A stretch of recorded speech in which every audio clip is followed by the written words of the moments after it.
Welcome to this lesson on nomenclature. In wayfinding signage, clear and consistent naming conventions are really important.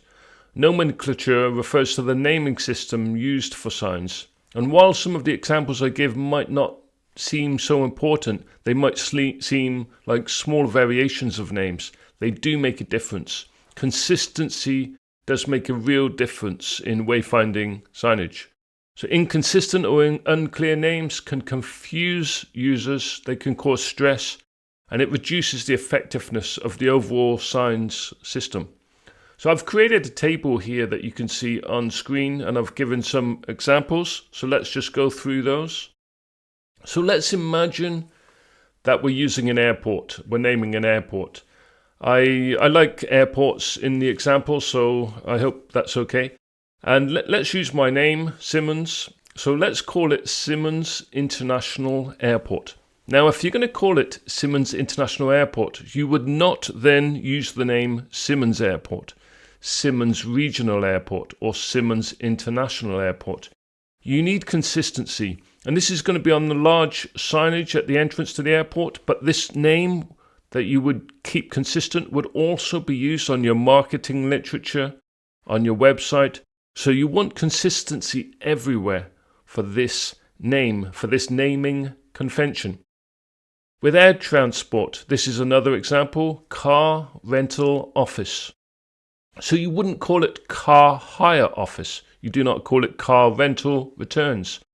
If you call it car rental office, use that same name on the signage, and as I say, also on things such as your website. Another example, air shuttle. Do not then call it Airbus or monorail. This is a good example because this is the kind of thing that can cause real confusion, frustration, anxiety. Somebody may be looking for the monorail. They see the sign for air shuttle and assume that is something different, and they get very frustrated because they cannot find the air shuttle. So keep consistent. Train station, then don't call it rail station, metro station. Consistency. Final example, taxis. So if you're going to call it taxis on the signage, don't use taxi cabs or cabs. Use taxis.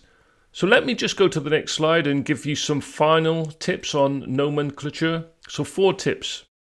Here are 4 tips for creating effective signage in terms of naming conventions. Number 1, be consistent. Use the same terminology across all signage. For example, well, we've seen many examples, but again, if you was to say restroom, call it restroom. Don't then call it bathroom or something else. Number 2, keep it simple. Avoid jargon or complex terms. Use language that users will immediately understand. Number 3, cultural sensitivity. Do give consideration for regional or cultural differences. So if you're using British English, keep all the terms as British English, or if you're using American English, again, then keep it all American English. Have consistency in terms of the region and the place. Okay, and number 4, test your terms. A very good way to assess the terminology and the naming conventions that you're using is to get feedback from the users or potential users of your space. Are the names that you're going to use intuitive? Will they understand these terms?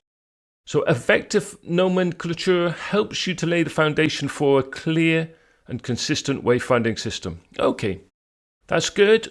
So in the next lesson, we'll look at user flows, another very important consideration. Thank you for watching this video. If you are interested in doing the course on wayfinding signage design, then you can find the course on Udemy, and I've left the link below on this YouTube video in the description. So thank you for watching. I will be doing more videos on wayfinding signage design, a couple on here on YouTube. See you soon.